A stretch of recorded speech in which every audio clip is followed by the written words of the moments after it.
If you've just started thinking about decorating your house, and first on the list is your living room, you might be overwhelmed with putting all the pieces together to make a harmonious and appealing whole. You have to consider paint colors for the walls, what kind of furniture you already have and what you need, and how to arrange and accessorize it. But the first thing to figure out about yourself is what your decorating style is. Looking at photos of living rooms helps you do that. Knowing this gives you signals along the decor road to help guide your decisions on furniture, paint colors, window coverings, floor covering and accessories.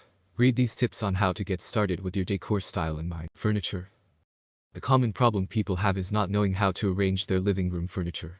More often than not, people push a sofa against one wall, a couple of chairs against another, and that's it. But arranging furniture is something that requires a little more planning.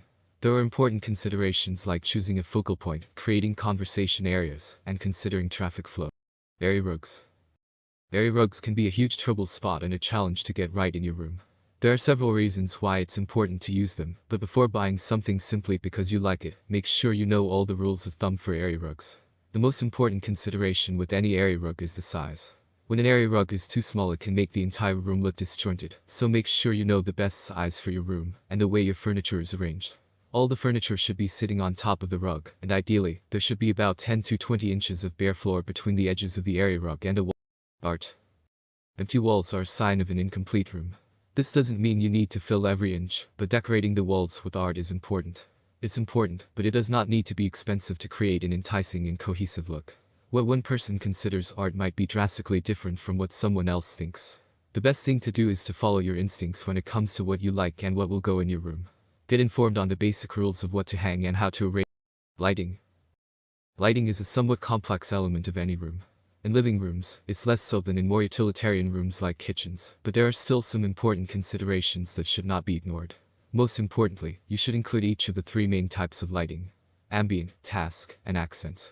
Light sources should be placed at different levels throughout the room. Consider overhead chandeliers or recessed lighting, table and floor lamps. Paint colors.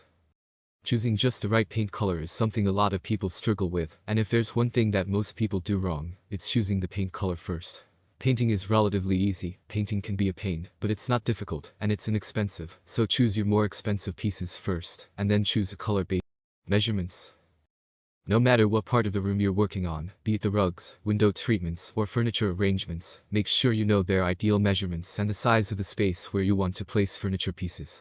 No one has it all memorized, and nothing is set in stone, but it's a good idea to have a handy guide, so you can consult it when necessary.